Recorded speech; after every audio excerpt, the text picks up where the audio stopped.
note, maybe we should officially begin. Thank you all. Look at all of these people here. We kind of planned two paths, possible paths. One, if it was just the four of us, which we expected, or some of us like me expected on a Saturday afternoon. And then the other was with other people involved. So this is much better. Not any comment on my colleagues who are helping to facilitate today, but much better to have other people involved as well. All right, so you are signed in to a session on making failure visible, rupture and recovery in research partnerships. And our intended goal for this session is really to create a space for conversations about usually hidden aspects of public history. Specifically, we're interested in talking about some failures in relational aspects of public history projects. And some of the real important things to do here, I think, and Jason will speak to some ground rules in a minute, but we want to make sure that we depersonalize the conversations and depersonalize this as much as possible in order to heighten our understanding that failures are kind of part of the job.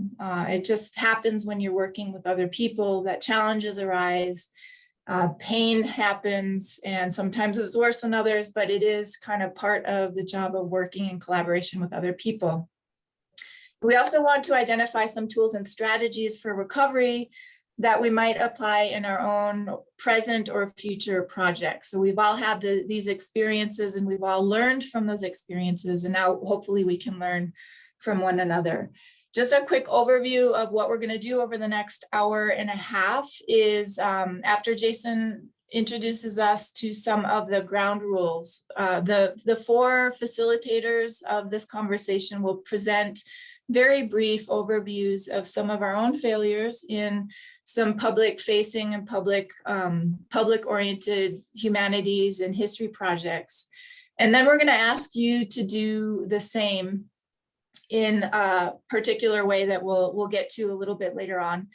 And then we'll open the floor up to just some general discussion, because we imagine we're going to have a bunch of overlaps among our experiences and some real specific areas perhaps of need that we can hone in on in that discussion towards the end of our time together.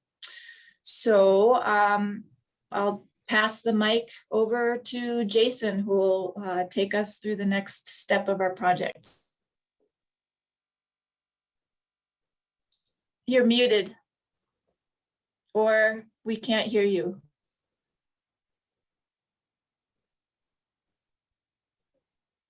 What happened? We heard you just a moment ago.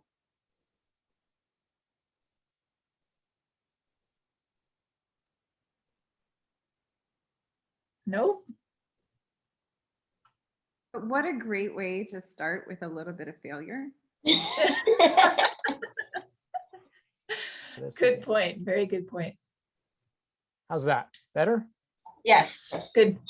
I love technology. Sorry about that, everybody. So let me start. Let me recompose myself after that little excitement.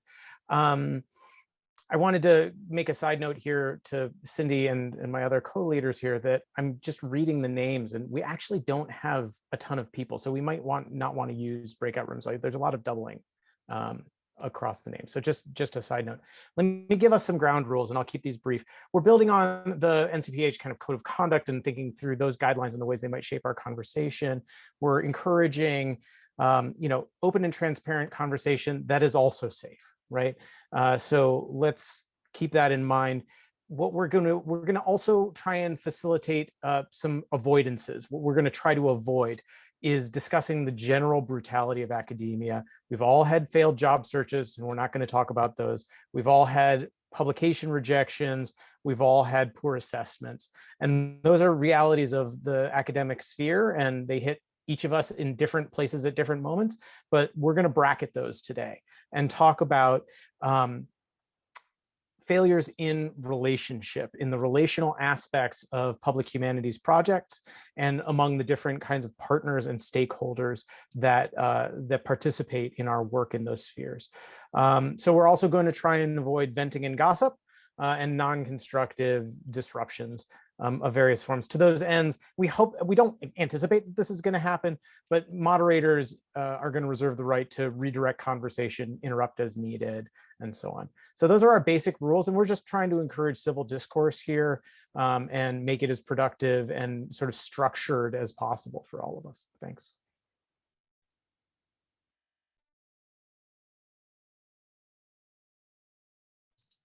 Searching for that mute button or unmute button. All right, so the next thing, I guess we're going to turn the mic over to each of the 4 facilitators, and we've each prepared about 5-ish minutes, a presentation that outlines some of our own project challenges to kind of wet the wheel, so to speak. And we'll start with Cindy.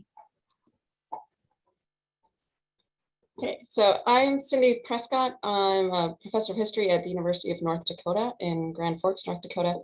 And I want to talk about my work related to public monuments. So we're all familiar, I think by now, with ongoing public debates about Confederate monuments, which have really been in the public eye since about 2015. People were protesting Confederate imagery long before that, but it really came to into the public conversation, if you will, in about 2015, and has escalated since that time. As those public conversations were emerging, I was completing research on a book on pioneer monuments. In other words, monuments to early white settlers in the American West, of which I've identified about 200 nationwide. And as I researched those monuments, I came to realize that they contained many of similar racial issues, similar to what was going on with Confederate monuments. Many of them were put up at about the same time for very similar reasons, but for a variety of reasons, the public and I didn't see them as being problematic in the same kind of way. But once I began to realize that there are really parallel issues here, I wanted to bring this to a public conversation. There had been a few scattered points of contention before that, but not much public conversation. And so I proposed a series of roundtable discussions to be held at historical museums and major public libraries located near particularly prominent pioneer monuments. And I received funding from my institution and elsewhere to support my travel, to pay for honoraria for local folks to come and join me in a conversation. And I saw this as a great way to spark conversation in places where people maybe hadn't thought about these issues in relation to their local monuments. And then I hit radio silence. I reached out to people at institutions across the American West, and most of them wouldn't even write me back. Nobody wanted me to come. And I was really befuddled, right? I'm really confused. Like, why don't they want me to come? I know they want good programming. I'm offering to come for free. Why won't they have me? Ultimately, I came to recognize that the reason that I failed to find a venue for the events I was proposing was that I went about it the wrong way. I did not recognize my need to work with community partners.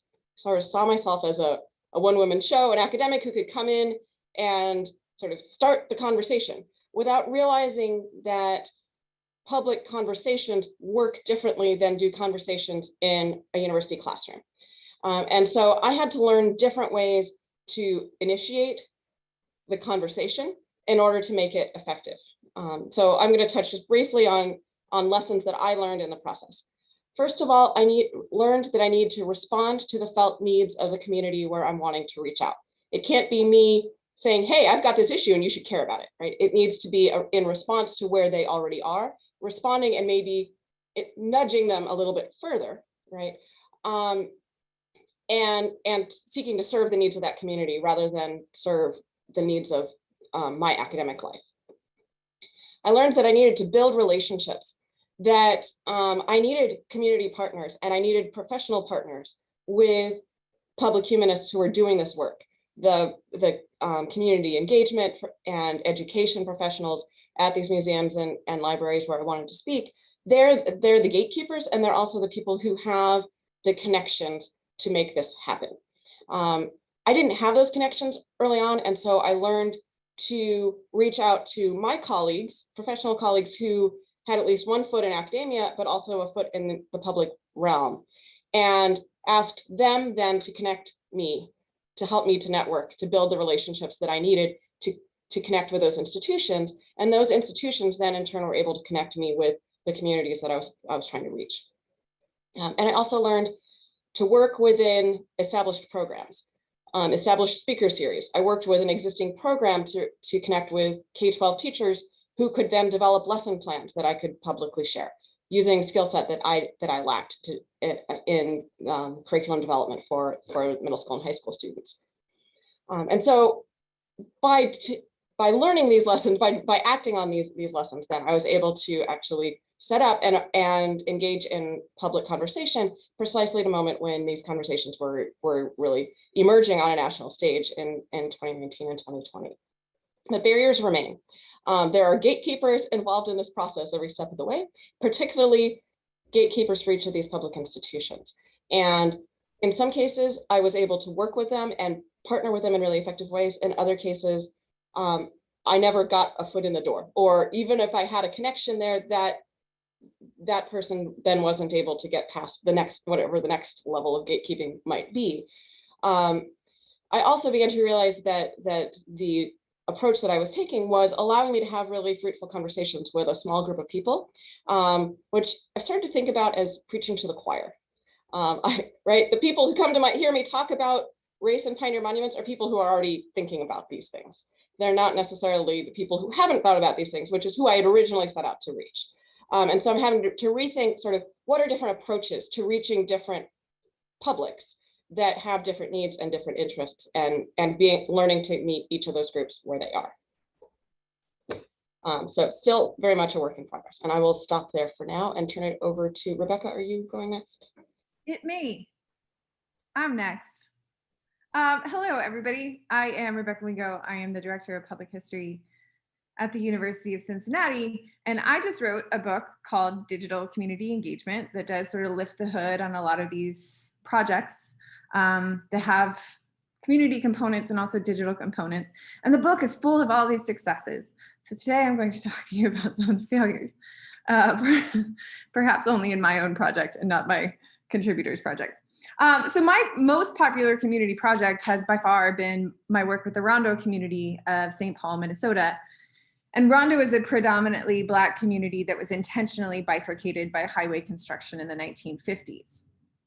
I took a postdoc in 2015 in digital liberal arts at Macalester College, and I needed to come up with a flagship course.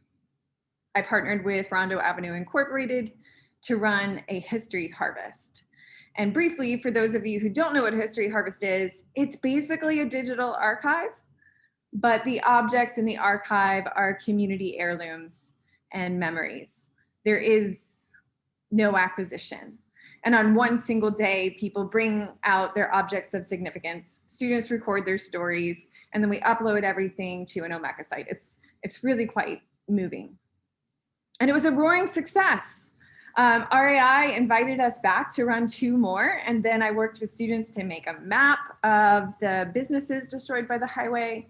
And we also ended up writing some text for a couple panels at the Rondo Commemorative Plaza. But I am here to talk to you about my failure. And after the harvest, RAI wanted to host their community's artifacts. Why would I stand between them and autonomy over their digital objects, right? So we transferred the archive from Macalester to rememberingrondo.org. And the site was cool. It was alive, it wasn't static. But if you go to rememberingrondo.org now, you won't find anything. The site's been down for about a year. I have backups of all the files if they want to relaunch, but they would have to rebuild the site from scratch. And so when RAI took over the site, Macalester provided enough tech support to get everything up and running, but every year they would forget to renew their domain. And I'd usually catch it in time because I'd be doing a talk, something like this, and we'd get everything back up and running. But this year, their attention was elsewhere, specifically on the murder of George Floyd. So the website is lost now, as it was. The good news is that it's recoverable with some elbow grease, but that is the first of my failures, sort of a digital failure, and also kind of the false promise of a technocratic solution when there's a lot more to that technocratic solution than we normally put into it. So now part of the reason I got my job here at Cincinnati is because of the History Harvest and the ability to work with a similar community here in town called the West End. So Cincinnati's West End was home to over like 85% of the Black population when the city displaced 25,000 citizens to build a highway. It's an unfortunately very similar and familiar story in cities across the country. And I certainly planned to work with the West End in due time, after I built the community connections and felt comfortable enough with their history to know that I knew nothing. And then my dean sidled in and dangled some money and encouraged me to apply to fund a class project with the West End. And I did not want to. To circumvent my anxieties about working with a community where I had no connections, they partnered me up with another faculty member who had actually pastored in the West End for about 10 years. And together we psyched our students up for this big History Harvest event.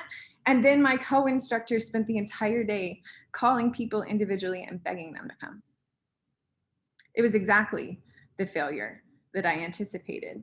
And there are a lot of morals that we can draw from this West End story. I think one of the biggest is about classroom projects. From a community standpoint, the academic timeline is arbitrary. The boundaries of a semester don't really mean anything to the general public. And what my co-instructor and I needed to do was spend the summer building, because we were required to teach the course in the fall. This was just all sorts of weird. Anyway, we needed to spend the summer building our network, making inroads with community organizations and churches, showing up to community events. And yet I'm not paid to work over the summer. That's my time to research, write, travel, visit my family, who I ignore for the other 9 months of the year. And so there's this fundamental disconnect in between the way the academy views the labor of community partnerships and the reality of what's needed to support those local partnerships. The academy tends to reward the product and not the process. That's certainly not the only moral wrapped up in the West End story, but I think it prompts a few different things to think about. The tension between the academy and communities, including timelines, but also the history of marginalization and extraction between the institutions and the communities that they purport to serve. I think we can also talk about the invisibility of community work in academic promotion. And we can talk also about what sustained community engagement actually entails. I've said it before and I'll say it again, so I'm sorry if you've heard me say it. When academics parachute in and leave, we replicate the same systems that marginalize those communities in the first place. And they do not trust us. And I don't blame them. Anyway, that's enough food for thought for now.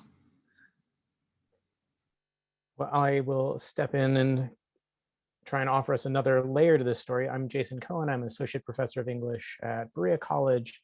And my failure grows out of, in some ways looks remarkably similar to the failures you've already begun hearing about. And in some ways is the flip side of one of the elements of the failure that Rebecca just described. My website and the history and curriculum built into it is similarly about to be pulled down. But it's going to be pulled down because I'm pretty confident that as soon as I hand it over, my partners will flip the switch and just kill it rather than letting it lapse, because of essentially differences in understandings of the word public, in understandings of audience, and in understandings of what access should look like that emerged in the course of the project. I began a project 5 years ago with the Pine Mountain Settlement School in Harlan County, Kentucky.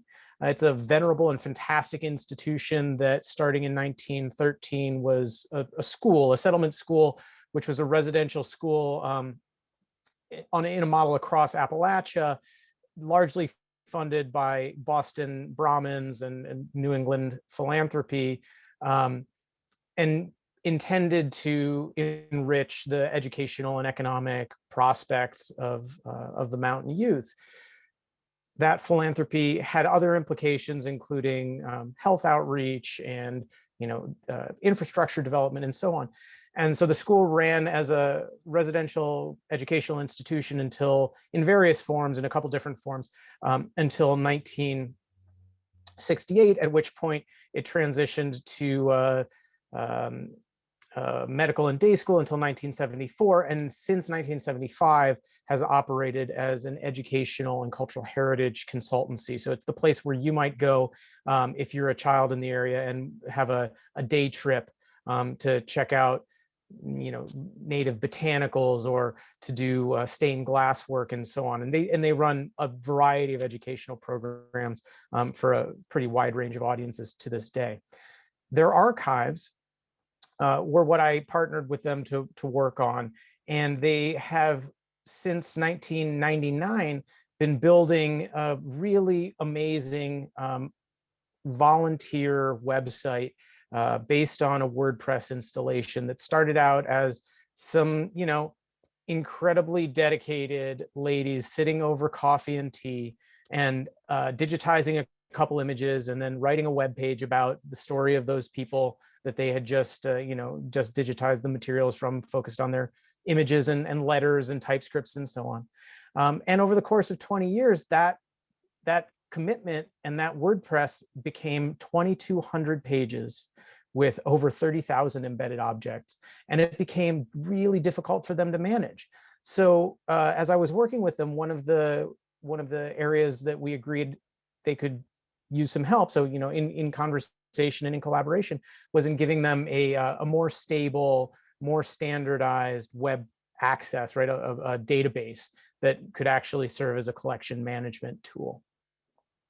After we did that, we then looked at what it would mean to bring the incredible cultural materials they had collected into the public schools in the region. And so I led, along with them through further conversations, a curriculum development project that ultimately built 85 units, including about 1,000 pages of material. It was taught in 11 school districts, and we received 600 final projects. So we really got good outreach, right, on this project that used their materials and that carried the mission of educational outreach further. What I found, though, was that the stories that the teachers and the students in the region were most interested in were the stories that the Pine Mountain Settlement School administrators were most interested in leaving behind. The stories that connected with the lesser events of the place, that weren't interested so much in the founders and their great accomplishments, but were instead interested in the really difficult work of building a road and the frustrations in achieving good transportation routes and so on across the region, that involved convict labor, right? Forced labor, that involved real contentions in the community and across different parts of their publics and their funding, their philanthropy initiatives. Those conflicts and those sources of old and mostly forgotten tension suddenly emerged again because they were relevant for the students. The students were thinking about race, the students were thinking about leaving the region, the students were thinking about coal and the heritage and legacy of coal mining, which is also contained in this archive. And the administrators really wanted to tell and wanted to see the students tell the stories that they revered most, the ones that continue to bring funding and continue to bring visitors to Pine Mountain today. So as I helped the teachers and the students build curriculum that would work in the schools, I found myself moving away from the administrators in the institution without knowing it. I thought that we agreed that public access and that that good retrieval and that expanding the educational outreach mission was indeed in all of our shared common interests, right? That we had outlined those goals, that we had a formal memorandum of understanding. We'd gone through all the steps, and as Rebecca was talking about just a moment ago, and as Cynthia was talking about before, that I had developed those relationships and I thought I knew the landscape. And I found all of a sudden that that my allegiance to one public, to the teachers and the students, came into conflict with my allegiance to another public, the Pine Mountain Settlement School, and its own archives and institutional history.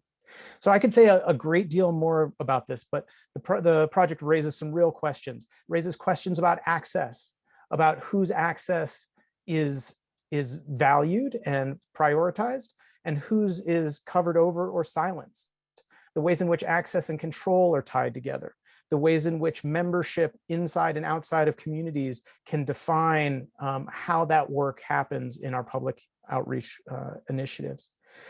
It also raises questions about the status of an archive, not only as a source of memory and a repository for future storytelling, but also as a way of separating in time, space, and cultural difference or cultural, register the kinds of resources that a region and a people have at their disposal to tell their own stories. And lastly, it asks about I think my program, and the thing I'm thinking about mostly is about exiting. How do you leave a relationship that's gone south? It's not going to be recoverable. How do you leave it in the way that does the least amount of harm, that returns the most grace, that allows us all to move on feeling like, even if it didn't work out, we tried to do as much restorative work as we can? So I could say a great deal more, but those are some of the outlines I'd like to think us through. Thanks. And I follow on the tails of these three presentations, and much of what I have to say is probably similar and certainly less eloquently stated. I will say that. My name is Molly Todd, and I am an associate professor of Latin American history at Montana State University in Bozeman. And the project that I want to focus on for my few minutes today, I will shorthand it, call it Project Solidarity. It's a transnational public history project that involves the U.S. El Salvador Sister Cities Network, which is a transnational network that's been in existence since the 1980s, early 1980s, involving activists from El Salvador who were formerly displaced either internally or outside of the country during the civil conflict in that country in the 1970s through the early 1990s. It also involves a bunch of activists in the United States. And if you look at sister cities more broadly, not the state-sponsored sister cities, this is a grassroots group. They also have connections in many countries around the world. This Project Solidarity also involves photographers who worked either as professionals or amateurs during the 80s and did a lot of work in solidarity and social justice activism, both at home and abroad in Central America. And the project is very layered and includes all sorts of stuff, including the collection of historical documentation mostly from activists in the United States in the 1980s, and using those materials in interactive exhibits and workshops, oral history events, and the like. And I want to focus on two failures that I experienced, and both having to do with relations with Northern collaborators. And I want to start with a couple of questions that reeled with me for the entire duration of these parts of this broader project, and that continue to haunt me, along with a lot of the questions that have been raised by my colleagues so far. And that is it me? What have I done wrong? Is it just personality, that there's some sort of personality conflict here that, there's nothing you could do to control or prepare for? Or is it something deeper in terms of differences in philosophy, ideology, methodology, and the like? So the first example, quickly, is with a Canadian colleague. After about a year of planning, grant writing, and such, we went to the field, small community in El Salvador. We had an interactive exhibit with these photographs that my collaborator kind of oversaw. And then we had 16 oral history workshops, or as the Salvadorans will call it, conversatorio, sort of conversation circles that I coordinated. And there were lots of tensions in the field right off the bat that I will skip the details of. But at a certain point, this Canadian colleague shut me out entirely. In the field, they refused to address any kinds of issues that came up, refused to address them with me, did address them with their graduate school or graduate student team members and other folks that came from Canada, which affected relationships among the entire team because half of the group was in those conversations and half of us was left out. Afterwards, this colleague removed my access to all of the materials, including the recordings that I had done on my materials, on my technology, removed access to any of the transcripts, any of the archival materials that I had brought to the project, and closed access to any of the funds and conference presentations that we had accessed together originally, but this person went through and did them on their own. Also attempted to remove me, my institution, and my team from any kind of acknowledgements from any publications that came out of this project, including a book that I did not have any part in because, again, I was excluded. My legal team at Montana State University stepped in, luckily, and we are acknowledged in the final product because we did actually carry out all of the oral history workshops. But in the end, I think going back to a question that Jason said, exiting, I kind of gave up and said, I don't want to fight this fight. What matters to me is that this material gets to the community, that it's used by the community, that they are involved in some way in telling their own stories and then having something to utilize that's meaningful to them. And in many ways that did happen. So in some ways that makes it worth it, but I still have lots of questions about that project. A second example, fast forward about 2 years, still licking my wounds, trying to figure out what makes for a good collaborative relationship, what makes for a good public history project in a transnational environment. And I was invited at the last minute to join kind of as a sideshow, perhaps, to a mental health team from Wisconsin, who was going to carry out some workshops in the community in El Salvador, where I used to live, which is the focus of the majority of my research over the last 20 years. And because this invitation came from someone I considered a very dear friend, a longstanding member of the Sister Cities Network, who I had interviewed with multiple times, had been on multiple trips with, there's lots of trust and endearment there. And so I said, yes. Put together a very small team, this time all Spanish speakers. One was a community member from Wisconsin who also had longstanding ties to this community. And one was a graduate student from here in Montana who spoke Spanish and who'd actually lived and worked in that specific community for 4 months as a volunteer with the Historic Memory Committee there. Immediately upon arrival, red flags were flying, and the most relevant to the discussion today is that the Salvadoran community did not know that we were going to be there, or only a very small number of people in that community did. So they were totally unprepared for this mass of about 20 people from the north who parachuted in, echoing some of what Rebecca said earlier.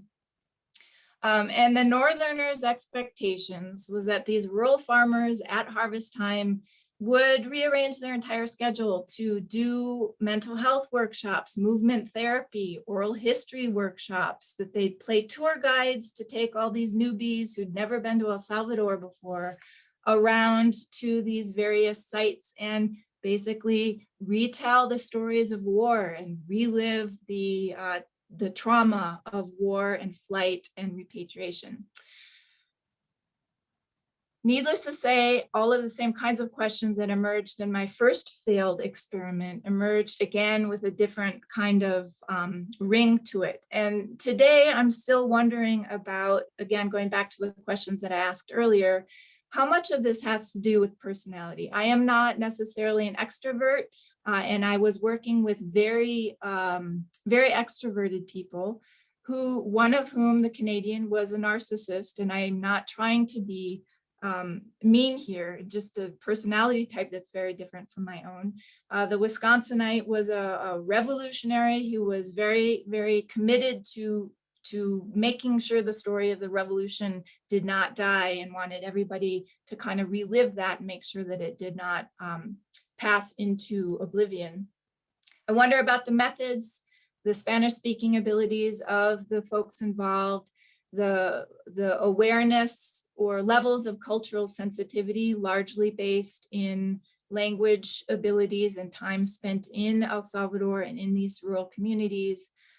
The idea of these kinds of transnational engagements, in my view, being supposed to be community-based, supposed to be collaborative and involving the folks from the community in designing and carrying out the projects, as opposed to, again, the parachute coming in. And then on top of that, the sort of solidarity orientation. And this is something, again, the title of this project is Project Solidarity, or Proyecto Solidaridad in Spanish. And it builds much of its inspiration from this longstanding solidarity relationship between communities in the US and communities in El Salvador.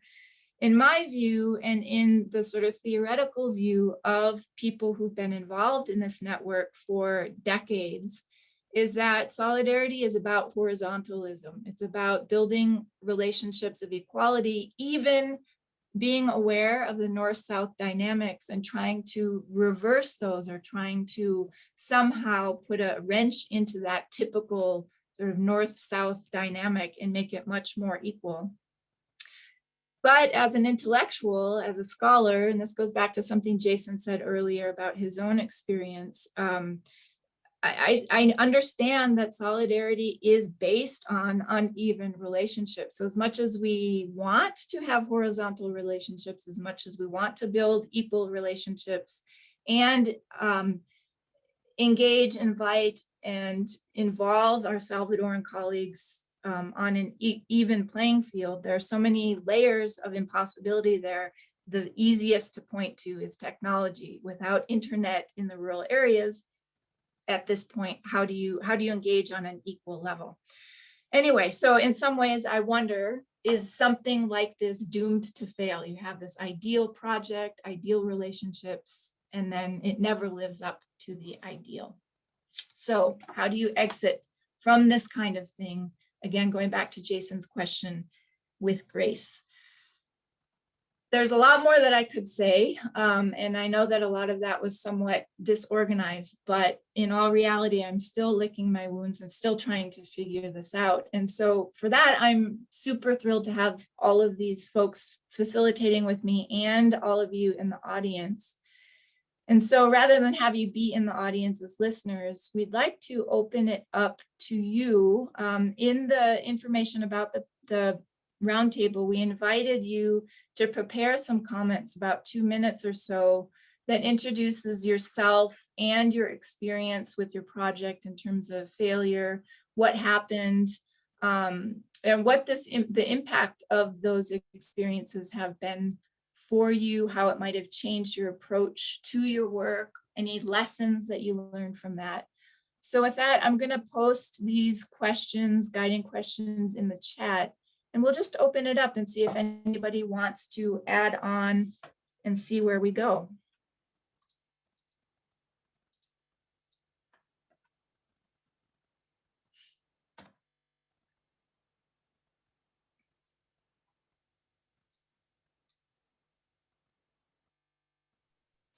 I also just, for those of you who find it easier to see the feed loop chat for this session, I also just put the questions in there. We'd invite you to join us. Anyone who'd like to share.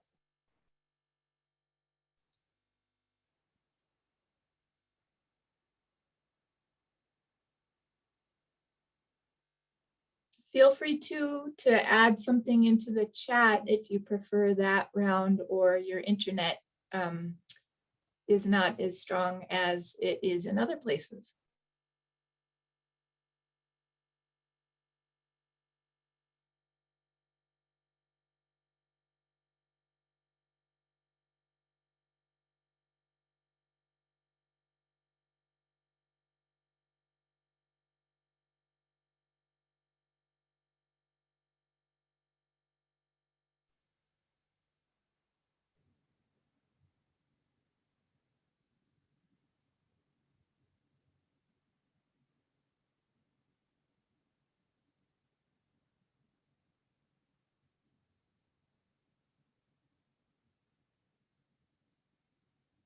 So I understand there might be a little bit of a lag between Zoom and feed loop. I'm hoping that that's that's the case, and that this ends up not being just a conversation between four of us.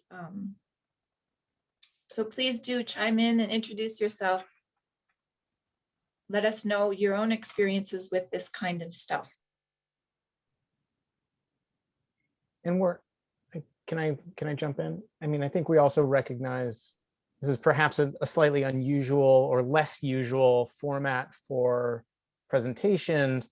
And when we as academics step into a conference workshop format, you're pretty aware of what you're getting yourself into, rather than when you sign on to a Zoom and you're like, no, I think I'm going to lurk in a Zoom for a little bit. So I think we could also welcome a brief remark that introduces a question, or if you wish to follow up, right? We could use this as a platform. We don't want to necessarily just put you on the spot to speak on something you haven't been planning on talking about, potentially. So consider it also an opening for questions. And if not, I'm sure the four of us can pick it up. So we'll give you a little bit of space. So Colin just put something in the chat. Please, why don't you, I think I'm interested in the four of us not being the only interlocutors. So I would much rather hear from Colin and others. So why don't you go ahead, whether you want to type it in the chat, Colin, or speak it out. We'll give you a moment here. Hello. I am coming to you from Johnson City, Tennessee. Can y'all hear me? Great. I'm a grad student right now, so I don't have a lot of great stories or experiences to share right now, but I did have a question for y'all about planning perhaps for failure. If you do that at all, incorporating that when you're planning and starting out these projects, do you think about situations where there could be failure? Because right now we're learning how to succeed. We're not really thinking about how to also plan for inevitable failures. So I didn't know if you could speak to that at all. I'll take a quick swing and let others pick up, because why not? Yeah, what Molly said in the chat, I do now, right? I think anticipating failure is part of the work, right? Asking yourself what's the next step, and the next step is part of the work. But the best way to avoid that failure, at least in my experience, is to pick up on something that others have echoed, which is don't just parachute in, right? Develop the relationships, start with the process of finding people who interest you and who are, who have a need, and then finding out what that need is and how you can help them achieve goals that they are interested in achieving already, right? So starting with asking questions, starting with finding common ground, starting with seeing if you can offer a solution to something that they're interested in addressing, rather than coming in and saying, hey, I've got this great thing, or I've got this funding and we can do some stuff with it, right? Here's what my professor or my partner thinks we might be able to do. Okay, that might be good, but really that moment of listening and saying, what have you been trying to do? What could we help you with? What could we be partners in accomplishing? How would that contribute to your mission or your needs, or strengthen your community, or, or whatever? That's going to go a long way toward addressing the failures. And if you listen carefully enough, you'll hear the future failure in there. That's the other thing that I've been realizing, is that I needed to have more finely attuned hearing, because even as I go back and read some of the early documents and some of the early emails and some of the early exchanges, the seeds of my failure were already there. They were there plain for me to read. I was just reading with the wrong eyes. And so, really listening carefully and really paying attention to what your partners want and where their sensitivities and kind of their pressure points are. So I'll stop there. I'm sure others can add, but that's been my experiences. Yeah, plan. I think when it comes to community partnerships in particular, and especially communities who have otherwise been historically marginalized from the academy, and within the academy, or have experienced as sort of Black and Indigenous groups typically have extractive work from within the academy. The trust issue is central, right? And trust is something that is really hard-earned and really easily lost. And so the slow-going nature of building these community partnerships is part of the planning for success. And I think that my story of speeding through it, which was so uncomfortable, was a really good indicator that that is a way to plan to fail. And so the problem is that you're absolutely right, Colin, that the academy is going to reward you for succeeding, rather than taking the time to build the community and build the network and build the trust, which, you know, I'm starting a project right now with the Crow tribe in Montana, and it's a digital repatriation project. And Colin, it's taken me 13 years. 13. It's so long. It's so rewarding, right? And so that's something that would also be impossible in grad school. You don't want to be there for 13 years. Ugh. No. But then I think that there's a narrative we're missing in here too, though, and that is redefining what it means to be successful. So when I did my Rondo history harvest, the first year was just like this massive success. We were so pleased. We had about 60 people come from the community to bring us their artifacts and tell us their stories. And it was just this gigantic reunion party. We had really good food. It was great. The next year was like our venue fell through, which was a neutral venue. It was like a community center. So we had to move to a church, which felt like foreign territory for those who weren't members of that one church. And also it was like the first sunny day of a very hard and long Minnesota winter. And I think we had 6 people. For students, that makes them feel like they just put in all of this work, time, patience, a genuine desire to make sure that they weren't doing anything wrong, especially the institution I was at is a predominantly white institution, and this is a majority Black neighborhood. So they were carefully navigating the way they walked through Rondo's world. And they were so bummed out. And I had to redefine success for them. Well, the fact that we got anybody through the door is a success. And look at these amazing things that and stories that they came and they told us, they shared with us, they trusted us. And that in some ways is a success, even though it, by like a simple numbers game, it isn't. And I think it's hard to define success with community partnerships that don't have specific tangible outcomes. I had such a hard time getting grants to support this Crow project because part of the project is that I don't know what the end result is. It's intentional uncertainty, because why should I, as the academic, come in and tell them what I expect the end result to be? That's not shared authority. So your question just brings up a lot for me, I guess, is kind of my point. I'll shut up now, though.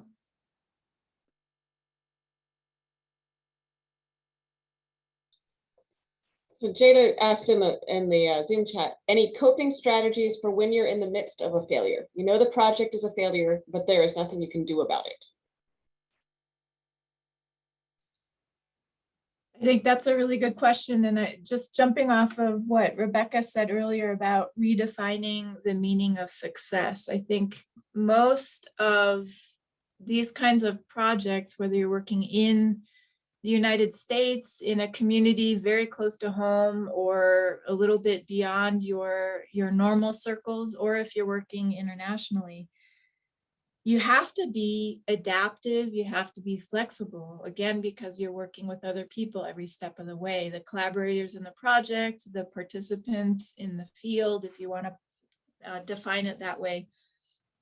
And I think one of the things that is most challenging for me and that I've encountered in both of the examples that I gave for you today is precisely that flexibility. It's having my eye on the community members, particularly in the second community where I have friends, where I have lived, where I have a pulse on the interactions. It's not to say I'm part of that community. I'm definitely not. I am always an outsider, but I do have a sense of the internal politics, if you will, and the way that people interact with each other and the way that they interact with international folks who come.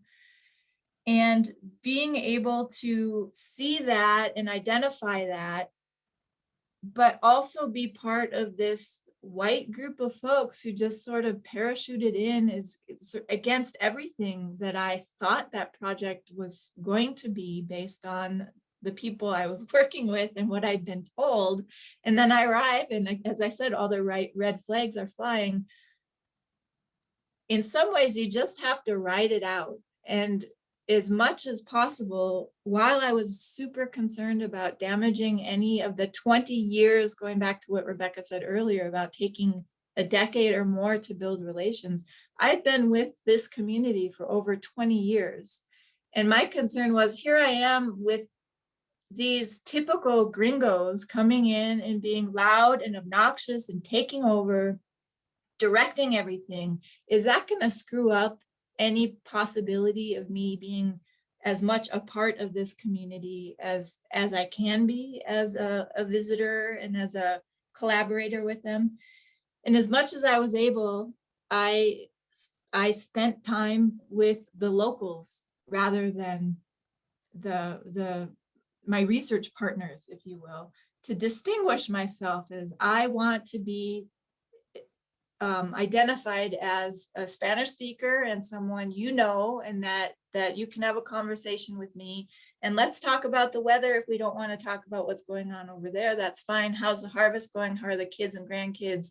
And just communing with them so that they could see me as opposed to as part of this group that I didn't necessarily want to identify with. So the flexibility in being able to kind of keep your eyes on the community that you're really there for and that you're supposed to be there with, and maintaining as much as possible the relationships with that community. I think Jason spoke to this earlier as well, in terms of making the documents, the materials, historic material available as much as possible for use by the public and by students.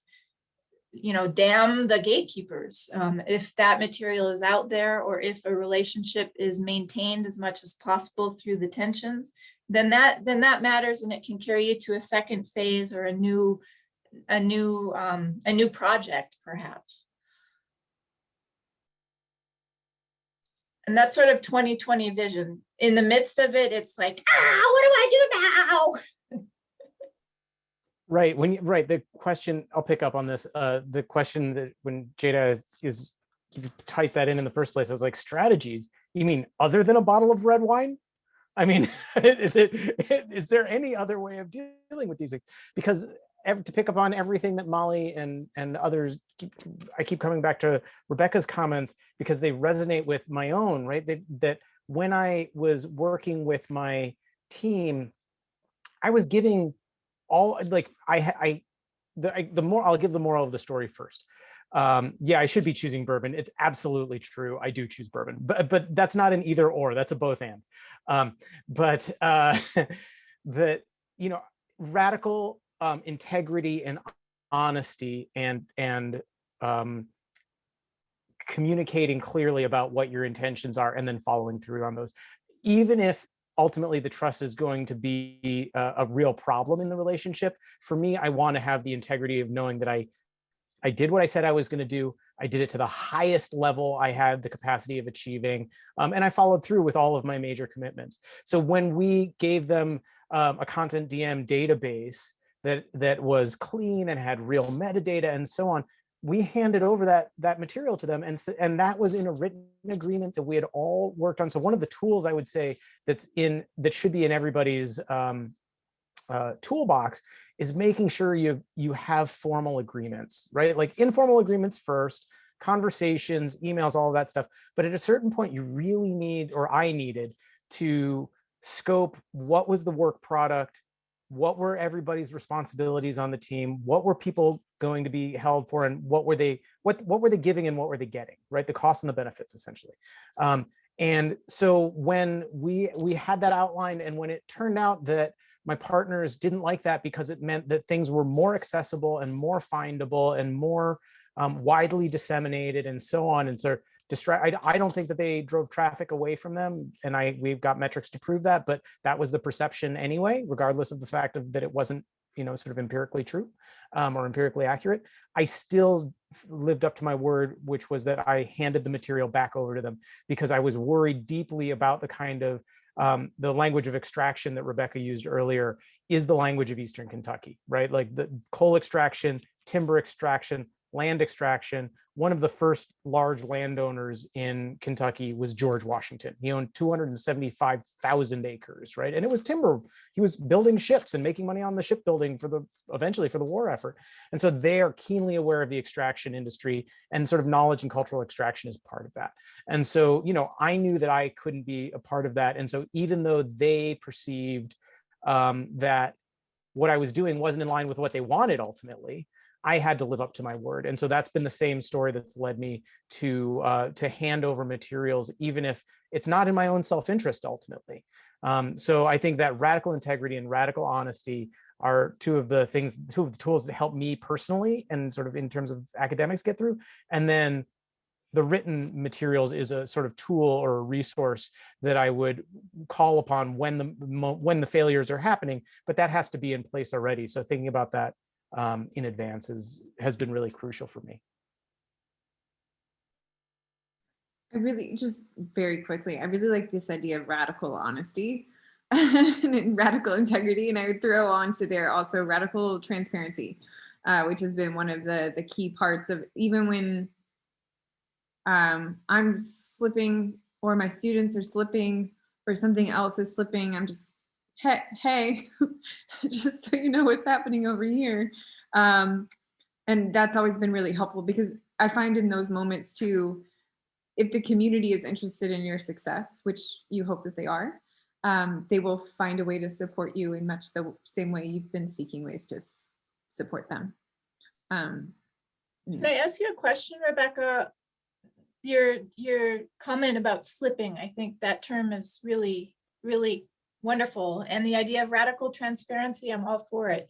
Have you ever had an experience where one of your collaborators, you approach them, say, we as a team are slipping, and let's talk about it. Let's figure out what's going on and how we can address it and collectively make a decision that will, lead us forward in good standing. Have you ever had an experience where they just basically toss you the bird? Just say, nope, they're not interested in transparency. They're not interested. There's just a wall, talk to the hand kind of thing. I don't think I've ever encountered somebody who, when sort of approached with honesty, integrity, and transparency, has responded in such a sort of negative way. I think the response has largely been positive in many ways. It's refreshing for community partners to get that type of work from academics. I was setting up a partnership here in Cincinnati with another Black neighborhood called Bond Hill, right in sort of the heart of the pandemic. We were doing an oral history project with them and then had to scrap it all. And it was really heartbreaking for my community partner. And we had a lunch, like our first meeting was a lunch. We were feeling each other out, like, will we be good partners? And we went to a vegetarian restaurant, because it turns out we're both vegetarians, so we already had something. And then there was a moment where he just kind of like, he's like, here's the thing, which is when you're about to get something great. And then he kind of like sits back and he scans the room and he leans in, and I lean in too, and I say, are we about to talk about white people? He just dies laughing, right? And he's like, yes, we are about to talk about white people, but no, no white person's ever really said that to me before, because I think they were going to be fine. And I was like, we're fine for now. But if I ever start doing something that makes you feel uncomfortable, yada, yada, yada. And so we built this partnership, and then the pandemic hit. And what a time to implement radical transparency. And we were calling each other every day, trying to figure out whether or not we would be able to make this project work. And part of the labor of organizing all of these oral histories on his side and assembling his group of community elders was in return me helping his community organization build their website, which is a skill I had, but a skill he was lacking. And so he just like got really quiet, and he's like, I understand that we can't do this now, and I really do hope we pick this up in the future. But would you still build our website? And the answer is like, yes, of course, right? So it's just like, there's a lot of dynamics that happen in these things, and the only way in which I think they succeed, even when they're failing, which that was, the pandemic made that a very slippery project. Even when they're sort of getting out of control, having the open lines of communication, I've always received really good feedback. And just really quickly, there was another example with like the Rondo community. I don't even know how to describe this. We had a couple students in the class who came from very well-intentioned positionality studies, I guess. I can describe it as that, but such poor execution. And so they were very subversive as a result in the project, and they questioned whether or not the History Harvest was genuinely co-creative, or whether or not the History Harvest should be called the History Harvest, or whether or not the project should be called Remembering Rondo, which is what we called it, when their motto is Remember Rondo. So it was kind of like a play on words, but Rondo had signed off on all of this, right? And so they were making trouble where there was none. We had also hired in that first semester a community liaison, a young woman who had a great sort of background in marketing and communications, and also was from the neighborhood, and you know, her grandmother still lived there, and so she was able to help my students liaise and go out into the churches and at these other community events and describe the project and what we were planning, so people would actually come on the day of the event. And then I don't know what happened, but they turned her on us as professors. There were two of us, one oral history professor and then myself, the digital history professor, and together we had created this course. And it was getting bad, like it was getting hard to handle. The dean got involved, like it was a whole thing that I can't even fully describe because it's still baffling. But I had to go to Mr. Anderson, my community partner, and say, Mr. A, I've got a situation and your community liaison is involved, and here's what it is, and I don't know how to handle it, and I don't want it to compromise our relationship.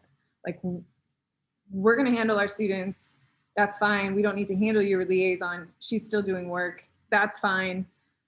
But there's this issue, and I feel like it's going to bubble up. And he looked at me, he goes, okay, I got your back. And it's just, here's transparency, right?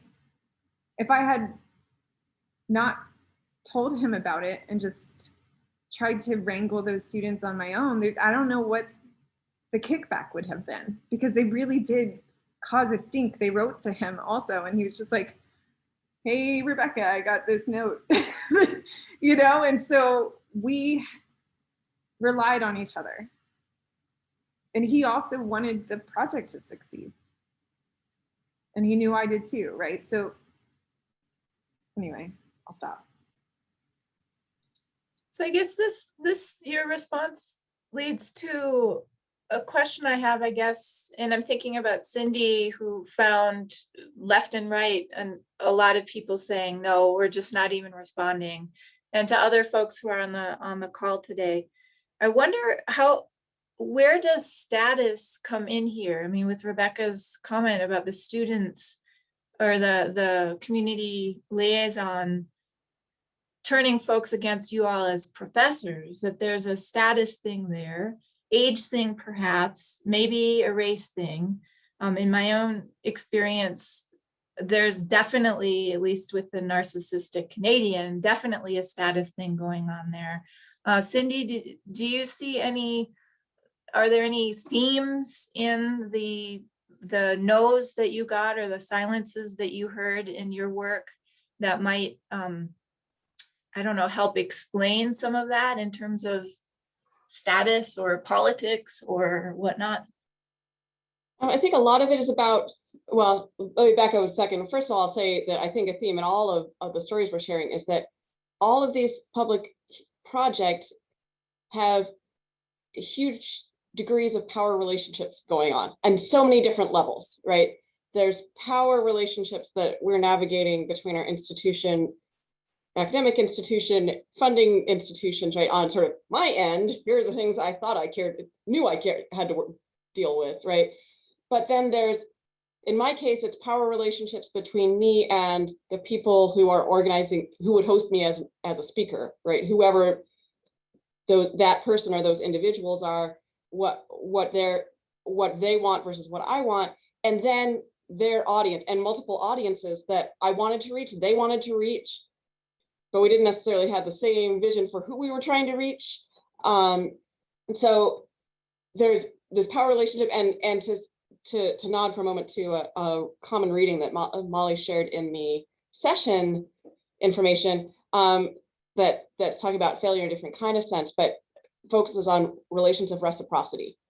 What I think this speaks to what each of us is talking about in different ways, the relationships of power and reciprocity, and what it looks like for us to help each other across all of these power relationships is something I see as being huge, right?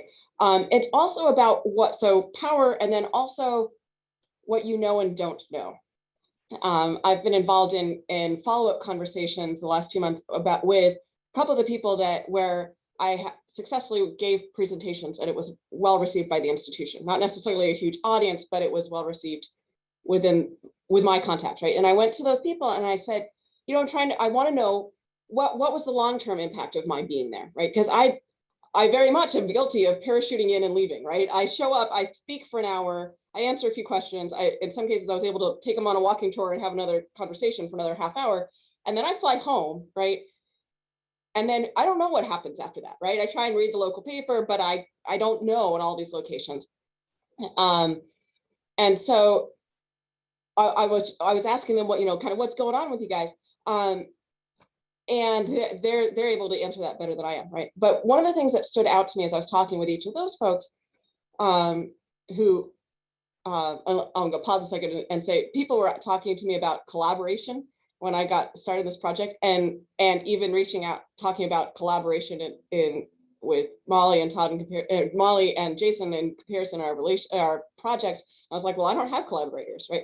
Which is like, okay, yeah, clearly I was acting as a classic academic who thought I was a one woman show, right? That I didn't even recognize that I had collaborators is the big red flags that Cindy did not know what she was doing, right? This is where the power, I wasn't even conscious of the power relationships where I should have been, right? So that's one thing I would point out. But also that I don't know what I don't know going in. And so the people I've been talking with, where I was most successful and where they were most receptive to having me come, I came to realize was where I had meaningful relationships with the person who happened to be the relevant gatekeeper, right? The relevant partner at that institution. And number one, right, I already knew them, right? We had some kind of personal connection from academic conferences or from, I've reviewed essays for the journals they edit or things of that nature, right? That within the broadly academic or public academic realm, I had some meaningful relationships so that they knew that I knew my stuff, right? They knew my scholarship was sound. They also knew that I had the ability to communicate publicly, right? That I was not going to be the classic academic who comes in with their elbow patches on and like expounds for an hour and walks out the door, right? That I was actually trying to have a meaningful conversation. So that's key. The other thing that really came out in my conversations with both of them was that what I was trying to do fit right in with the trajectory of their institution, right? They were like already trying to do anti-racist work in various kinds of ways. They're already trying to unpack the subtler colonial paths of the institutions where the museums where they're working. That this is where the museum, they're maybe not as far down that road as those individuals want them to be, right? These are the people who are nudging their institution, whose institutions are going in those directions. And both of these people are folks who were doing that work, right? Pushing their institution to move that direction, and facing resistance in the course of that work and within their institution and with the communities they're interacting with, their stakeholders, right? My suspicion is the places that won't write me back, in some cases, it's because they're engaged in this work and they're like, oh God, we can't go in this other, like, we don't have any more energy to deal with you, right? Like, we don't need any more examples of that. We're already fighting this battle. And in one case, I think that's what's the problem. In other cases, I think they aren't even not touching that with a 10-foot pole because they're not, they're not doing that work of decolonization yet. Their institution isn't there. Or the person who's the gatekeeper is not the person who's pushing their institution in that direction. And so, yeah, trying to figure out what those relationships are. We're navigating power relationships that it's the power relationship between me and that gatekeeper, but then their power relationship within the power structure of their institution, right? How many layers of hierarchy are they answering to, and what do those people want? Who are the various stakeholders they have to answer to that they're trying to balance my granddaddy came over on the wagon and he was a great guy, right? Or my grandma, right? And your institution has erased and devastated my people, right? How do we bring those pieces together? These are people who are trying to balance those, right? And some of them are the ones that were most willing to work with me, or the ones whose goals and purposes or their trajectory aligned with mine. But trying to figure that out was where I was failing and falling short big time, is that if I don't have enough connection to know that's what's going on at that institution, then me coming in and saying, I should do this program, when they're like, oh God, right? The word pioneers in the name of our museum, right? Or that statue stands on our property. How are you good? Why would we ask you to come here and blow that up for us, right? Those are things that sometimes I should have been able to anticipate. In other cases, I don't have the insider knowledge to know what those pitfalls or huge minefields are, right?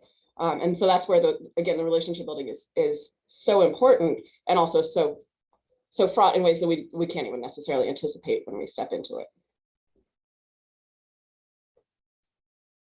Sorry, very short answer for you.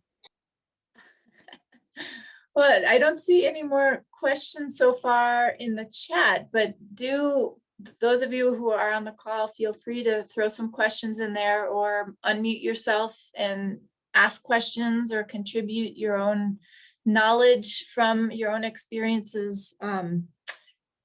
And while we wait for that, I'll throw out another question for everyone. And this links to things that have come up so far regarding the tension as university-based academics, which the four of us are. Not everyone in the room might be, but the four of us who are presenting are.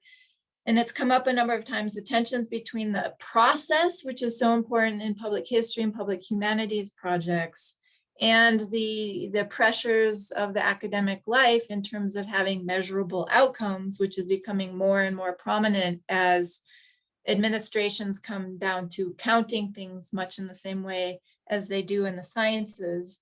Think about the process involving a lot of time, relationship building, trust building, cultural awareness, all of those things, again, versus you got to publish or you got to present, you got to have conclusions that are nice and tidy, packaged up with a bow on top to present in some public fashion.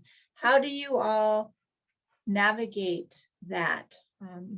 What have you learned about And maybe you don't have any answers, but what are some of the experiences or awarenesses or perhaps lessons that you have about that? So my most recent project that I'm working on now, which is that digital repatriation project with the Crow tribe. Long story short, I have these photographs from 1922 that were used as a mechanism of surveillance by the federal government of individual Crow tribal households. Those photographs are literally people's grandparents and great-grandparents, but they've never seen them before. So my question is, like, how do we repatriate these digitally? Obviously, I can't take them from the National Archives. That's apparently a no-no. Who knew? Who knew? But how do I take these and sort of give them back to the families in a way that provides enough context, but also in a way of, you know, how they were originally taken, but in a way that also allows them to think about how they might be used in the future? Like, what would happen if we reimagined those not as instruments of surveillance and control, but portraits? Could we create a traveling exhibit about it? Could we get a couple Crow artists and write a grant and fund an art exhibition? Like, the possibilities are endless. Now, the bean counters at my institution are very interested in what a successful project looks like before they will give me any money. I was ultimately successful, but this question came up over and over again of, what does success look like? And I said, about 20 people sitting in a room with me during the Descendants workshop talking to me about these photos. And they're like, yeah, but what are the next steps? I have no clue. And being able to, I think, articulate the value of the uncertainty has been such a learning curve for me. Because I see it. I know that it is inherently valuable to not come in with a prescribed program, but come in with questions about how the descendants see these and view these, and keep my mouth shut and listen and help amplify whatever the next phase of the project is that they want to do, and sort of be that vehicle to do that really important work. But the bean counters hate it. And having ambiguous success also can read like a failure to the academy. And I honestly don't know how to combat that other than to keep doing it and arguing my case with an increasing amount of articulation. It has been several months worth of me arguing in different ways. To be honest, one of my strategies has been to look for other venues, other ways, things that I can produce, generate something I can quantify, right? I got this many hits on this blog post. I can produce, right?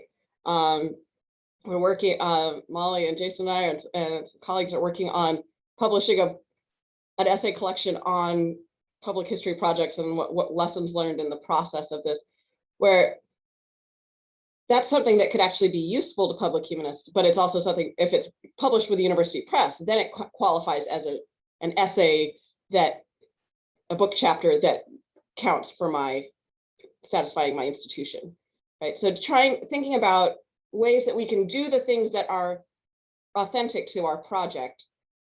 And then how can you work in elements that are going to satisfy those bean counters without making those, the things that are satisfying the bean counters, too much disrupt what you actually care about, or what the community you're wanting to serve actually cares about. Trying to do both and in order to cover your bases. And that's not a great answer, but it's sort of the pragmatic thing I've come up with. I'll throw in on that. And Rebecca is putting stuff from Feed Loop from Sharon Leon. I'd love to talk to you, Sharon. And if you want to speak here, that's great. And if not, we can do it outside of that. I'd love to follow up. But I want to echo some of what both Rebecca and Cindy and Molly, I mean, really, it's just an echo chamber for me. The first is to say that publish in parallel, and I'm actually thinking about Colin's position as a graduate student, right? Like, public humanities projects are a terrible idea for getting a first job as your academic project, but they're really important as enrichment, right? Like as a secondary area of expertise, as a way of showing and being honest about being deeply engaged in your communities and so on. But because of their timelines, they're awful for tenure. And so, so doing what Cindy's advocating, which is finding ways to allow the work that we're doing here, whether it's a presentation or an article or whatever it is, a blog post. And one of the things that I found was time on my web pages, right? That I could show that the average user was spending 2.5 or 3.5 minutes on the page, and that's a substantial, that's better than most pages get. That was actually a measurable thing. So translating the language of what we produce and what we value and what our partners value into something that can be counted, I think is important. Doing it in parallel with your other traditional academic production is important, because even though the AHA and the MLA and all of our major organizations have proposed guidelines that try and suggest ways that digital projects can be counted and reviewed for tenure and so on, the institutions are incredibly slow moving, and they're way behind. And even if they think it's a good idea, they haven't implemented most of these things yet, most of these recommendations yet. So I think we have to do them in parallel.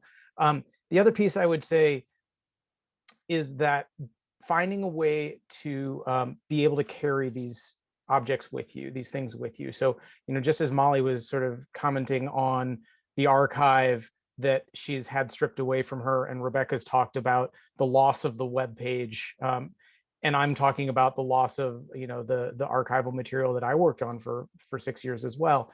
Being able to carry it with me means that even if I don't have the blessing of the people anymore, as long as I'm maintaining that transparency and integrity about what I was doing up front, I feel like I have every right to continue working with the material I've invested so much time in.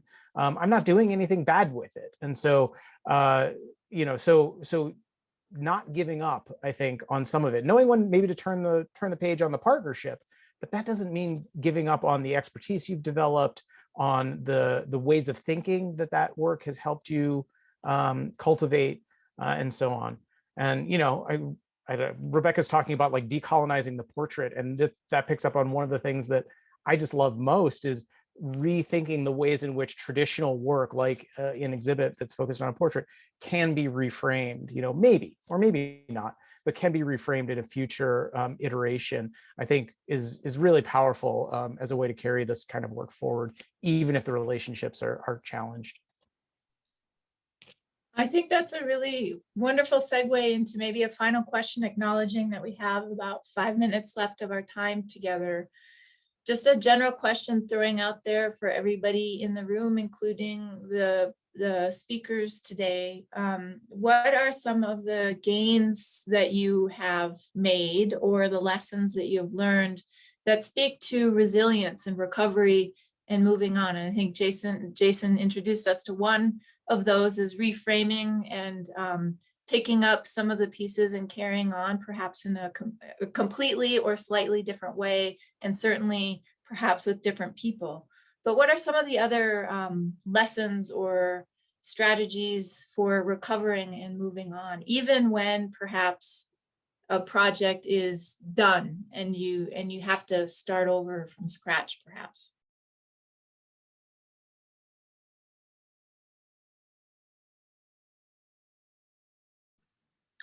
Not to be like too hokey, but I'm about to be. I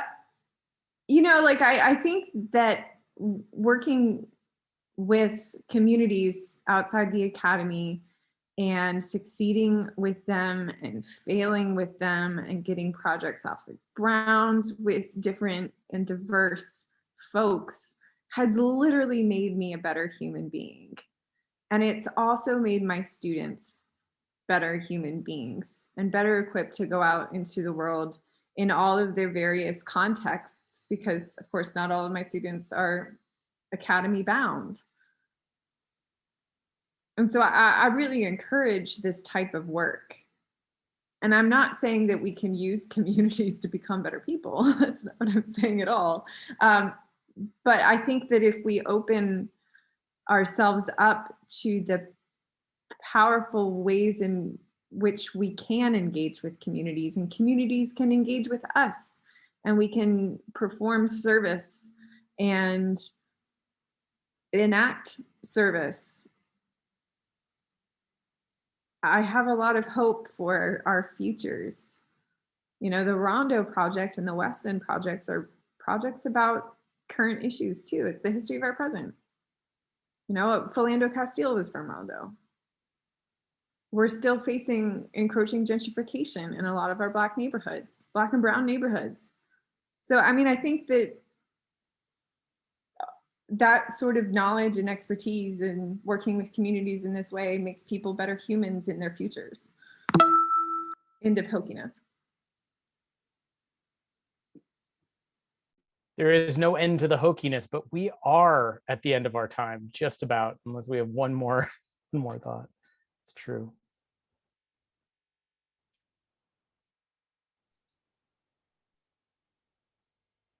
Any last final words before we, right? 5 o'clock is our moment, right? Well, it's been a pleasure to have this conversation. Again, conversation that doesn't happen very often about failures and extreme challenges. And I will just speak for everyone and say, if any of you wish to get in touch with any of the speakers today to continue the conversation, I think that we would be open to that. We certainly will be continuing it ourselves, because it's building that community of researchers who've encountered this kind of thing is a really, really important thing. But I love what Rebecca said about this kind of work makes us better human beings, and that it helps us in various ways learn new and alternative ways of engaging and enacting community. And I think we've all spoken to that to some extent today, even as we've admitted to our trips and stumbles along the way.